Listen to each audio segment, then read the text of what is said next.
Assalamualaikum warahmatullahi wabarakatuh. Perkenalkan, kami dari kelompok 8 dengan saya sendiri, Mas Yayu, dengan NIM 124160515. Dan saya Putri dengan NIM 124160111. Kelompok kami akan membahas materi mengenai akuntansi transaksi berbasis ujrah.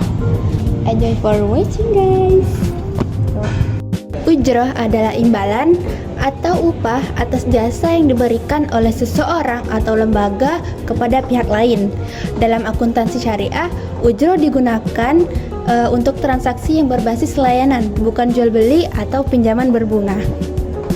Ujrah diperbolehkan dalam Islam karena ada dasar hukumnya pada Al-Quran, yaitu membolehkan upah atas pekerjaan, dan pada hadis yang berbunyi berikan upah sebelum kering keringatnya. Maksudnya adalah perintah membayar upah tepat waktu. Jenis akad ujrah yang pertama ada akad ijaroh. Akad ijaroh adalah akad sewa menyewa, contohnya sewa rumah, sewa cleaning service. Terus yang kedua ada akad ijaroh muntahiyah bitamlik. Nah, akad ini yaitu akad sewa yang berakhir kepemilikan. Nah, seperti contoh cicilan rumah yang dimana nanti itu kita bisa memilikinya di belakangan. Terus yang ketiga ada wakalah bil ujroh, yang dimana pelimpahan kuasa dengan imbalan. Contoh, bank mewakili pembayaran nasabah. Terus yang terakhir ada kafalah bil ujroh, yang dimana pinjaman dengan imbalan. Contohnya bank menjamin proyek. Unsur ujrah yang pertama ada mujir, yaitu pemberi jasa. Yang kedua ada mustajir, yaitu pengguna jasa. Yang ketiga ada makjur, yaitu objek jasa. Yang keempat ujrah, yaitu upah. Dan yang terakhir adalah akad. Selanjutnya adalah syarat ujrah. Yang pertama, nominal ujrah harus jelas. Yang kedua, jasa harus halal. Dan yang terakhir adalah disepakati di awal. Karakteristik ujrah yang pertama berbasis jasa, yang kedua tidak ada riba, yang ketiga transparan, dan yang keempat disepakati bersama. Mekanisme transaksi ujrah. Dalam akuntansi syariah, mekanisme transaksi ujrah adalah alur atau proses bagaimana suatu jasa diberikan dan bagaimana imbalannya dibayar secara sah menurut syariah. Gambaran sederhana alurnya, misalnya kamu menyewa jasa desain logo. Yang pertama negosiasi, yaitu berdiskusi harga dan desain. Selanjutnya penentuan harga. Setelah penentuan harga dilakukan akadnya, adalah kesepakatan kerja.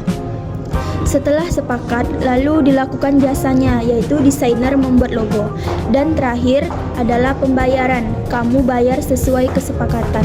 Jadi, mekanisme transaksi ujrah adalah urutan proses agar transaksi jasa jelas, adil, dan sesuai dengan syariah.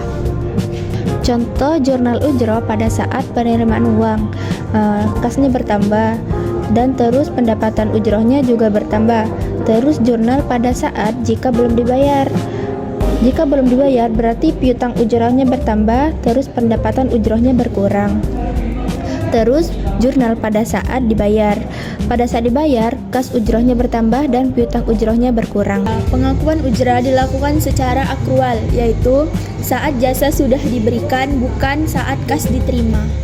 Contoh penerapan ujrah yang pertama biaya admin bank, yang kedua sewa rumah atau kendaraan, yang terakhir jasa travel umrah atau haji. Perbedaan ujrah dengan konsep lain. Ujrah didapat dari jasa, bunga didapat dari pinjaman, margin didapat dari jual beli, dan bagi hasil didapat dari usaha bersama. Permasalahan yang bisa saja terjadi. Yang pertama, jasa tidak sesuai. Yang kedua, telat pembayaran, dan yang ketiga, sengketa akad. Nah, solusinya yang pertama, buat akad secara jelas. Yang kedua, tentukan hak dan kewajiban, dan yang terakhir, transparansi sejak awal. Kesimpulannya, ujrah adalah konsep penting dalam akuntansi syariah yang mengatur imbalan jasa secara halal, adil, dan jelas. Mulai dari akad, pelaksanaan hingga pencatatan keuangan. Mungkin itu saja penjelasan materi dari kelompok kami mengenai materi akuntansi transaksi berbasis ujrah. Sekian dan terima kasih. mungkin itu saja penjelasan materi dari kelompok kami mengenai materi akuntansi transaksi berbasis ujrah. Sekian, terima kasih. Wassalamualaikum warahmatullahi wabarakatuh.